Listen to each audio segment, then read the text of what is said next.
Yes, West Ham Network. It's Holly. I hope you're all well. And today I'm going to be giving a little overview of the current head coach situation before going into why I think Graham Potter could actually be a very interesting prospect to take over from Lopetegui and stabilise things a little bit in the second half of this season. Lego.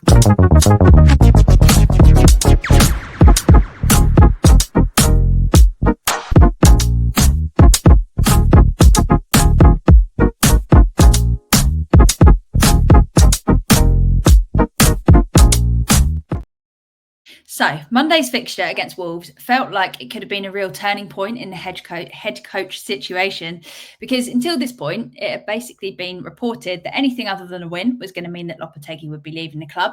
So there were also rumours before that an agreement was in place to see Potter take the Spaniard's place, and we thought basically this could be it. So it was the game that everyone was calling El Sacico, but nobody actually ended up getting sacked as a result of it. We got the win, and it felt like quite a bittersweet 3 points. It was very strange. Personally, I'd never be disappointed about us picking up points. I always want West Ham to get the win regardless. But a couple of times in the game, when it looked as though we weren't going to be getting the win, I have to say there were very mixed feelings going on, because kicking the can down the road just feels really silly to me. And if a manager's fate is depending on beating one side that is basically going to get relegated anyway, it just shows that there's no long-term trust in that manager. And for me, that means there's no point in continuing down that trajectory, because you've not got a vision. You don't believe in that person to step it up from here.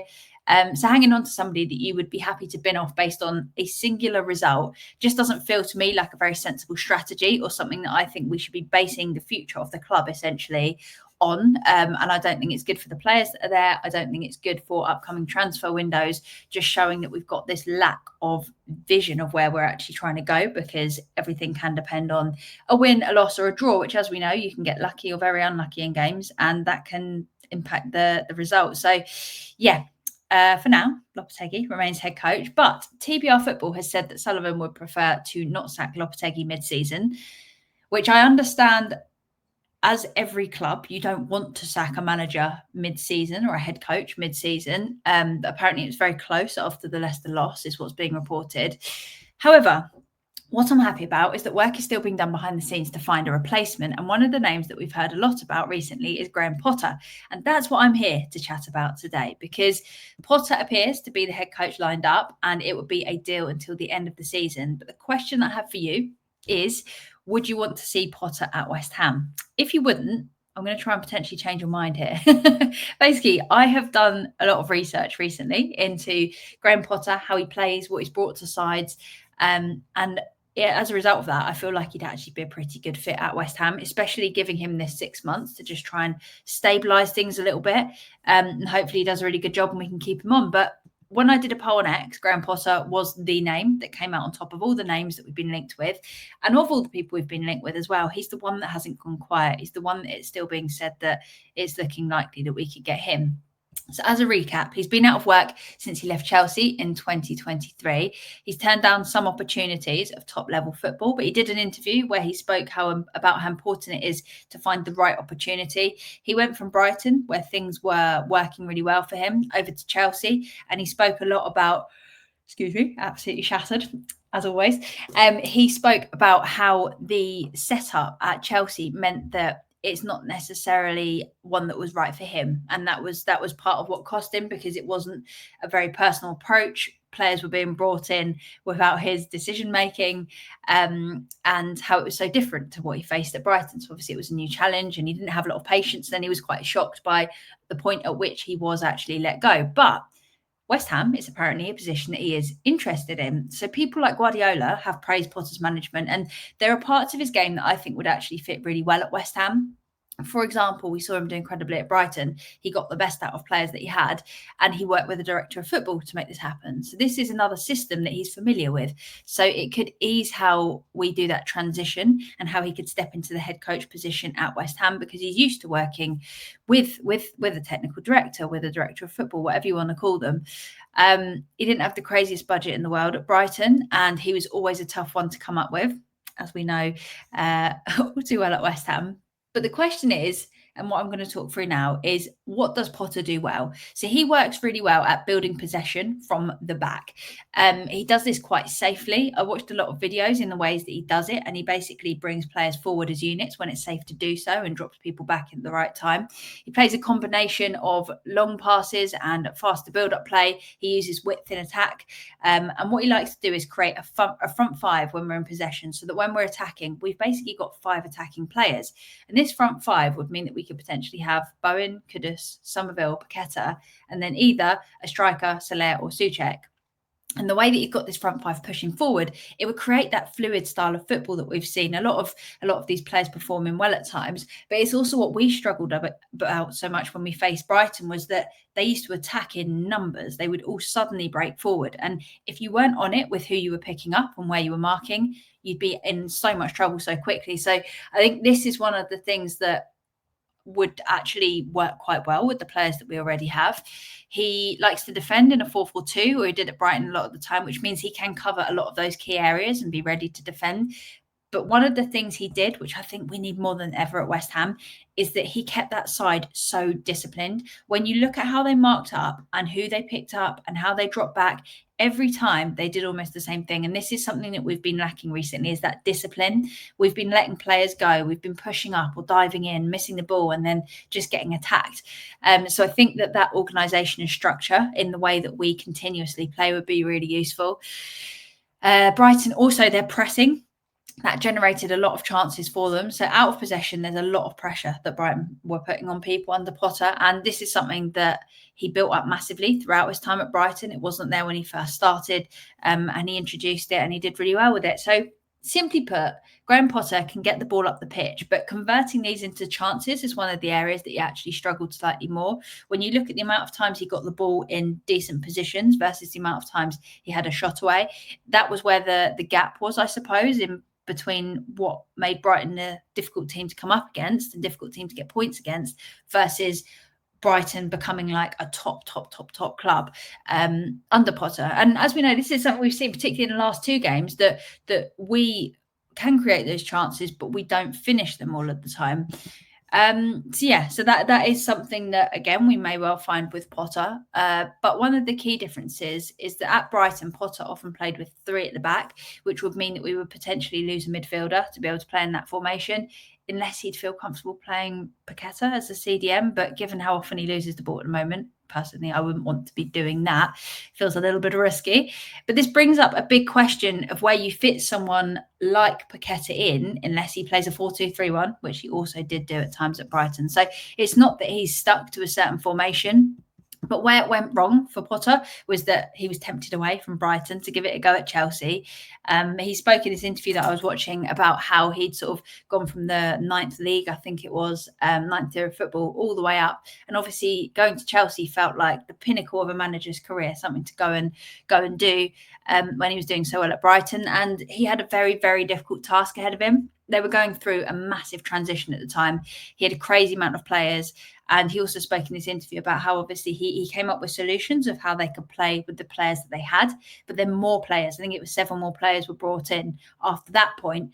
So everything was just changing so much. And while it sounds like the dream, having a lot of players, I think balancing players and trying to actually build a squad essentially from scratch, because you've got all these players to choose from, doesn't mean they can play together or that they're going to fit well together, or that they're not going to need time to actually fall into sort of a formation and a structure that you need them to play in. And a lot of it will be trial and error, which essentially is where he fell down, because there was too much to do. But the interesting bit about the whole situation is that we find ourselves somewhere in between the Brighton and the Chelsea setup. We've got a solid squad with plenty of talented players, but we also need a few more players and we need a bit of strengthening. But how we play these players and in which positions, who we play, is still up for debate. You can't say that right now we know our strongest starting 11. Lopetegui's obviously been chopping and changing so much that we now really don't know who our strongest starting 11 would be. I know who I would play as my starting 11. I'm sure you know who you'd play as your strongest starting 11. And I'm sure Potter would have a clue as well of who he would play. But he likes to find that consistency. And one of the things I find most interesting about Potter, and I think this is what I really, really like about him, something that you don't necessarily see with many managers. A lot of managers, you see that they're kind of stuck in their ways. We had it with, let's say, Moyes. He played more defensively than we would hope, shall we say, at times. And it wasn't the attacking football that we wanted to see. With Lopetegui, he's chopping and changing everything so much that we don't know exactly what it is that he's trying to do. But with Potter, if you watch the analysis of his management, and it's honestly fascinating. So for anyone that hasn't, I definitely recommend giving it a go. There's loads of channels that have been doing it, The Athletic being one that was really interesting. But what he does is he's a problem solver as a manager. And this is something that I think is so important, because throughout a season, you're going to have multiple problems, whether it's players underperforming, different opposition coming up against someone, a problem mid-game, an injury, things just not working, needing to find a plan B because your whole strategy isn't working, whatever it may be. A lot of managers fall down where they can't create that plan B because this was their plan. They've built this whole strategy and this plan, and all they do is they go, look, we've got to carry on in this direction because that's what I've planned. That's what I know we can do. That's what we've got to do. Whereas Graham Potter does come up with solutions to individual problems, whether that's long-term problems and the way that we're approaching games in general, or whether that's actually mid-game, a problem that we're having or a place that we're getting overrun. So he solves individual challenges in each area of play, whether that's the build-up, whether that's the attack.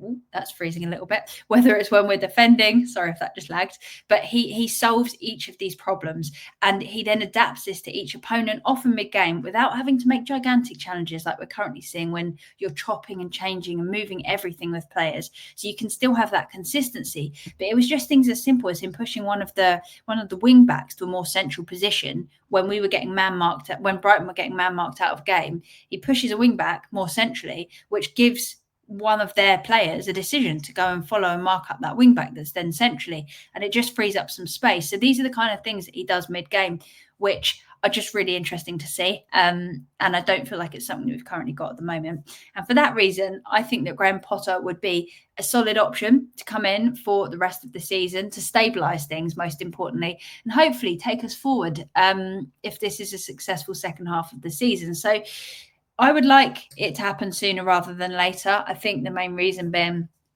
it's difficult when you lose trust in a manager for it to be turned around. And in the same way, I feel like once everyone's lost trust in a manager, like all the reports that have been coming out from the club is that, 70% of the board wanted him out and things like that.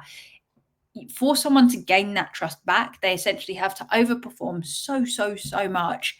And I just can't see that happening. Like, he'd need to literally go on the winning streak of all winning streaks to convince fans, to convince the board, to convince the players. It sounds like there's so many problems behind the scenes and you're fighting an uphill battle. By the time all these reports come out that there's all these problems and everyone's lost trust, I just can't see it being recovered, to be honest, unless he literally, like I said, goes on a winning streak and proves absolutely everybody wrong. But let me know your thoughts, because do you think that Graham Potter would do a good job for us at West Ham, or is there someone else you'd like to see? So drop us your thoughts down below in that comment section. And if you haven't already, make sure you give this video a thumbs up so we know that you've enjoyed it. But yeah, for me, I feel like it's a time where we need to bring somebody in to just stabilise the ship, to just stop the problems, stop the leak, and just almost have an even playing field for a little bit. I'm not even talking the most progressive, mad anything.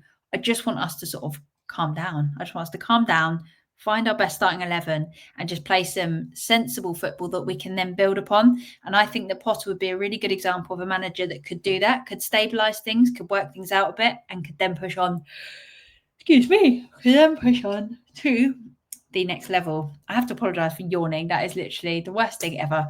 I'm not bored of chatting about West Ham. I'm never bored of chatting about West Ham. I just don't get sleep anymore.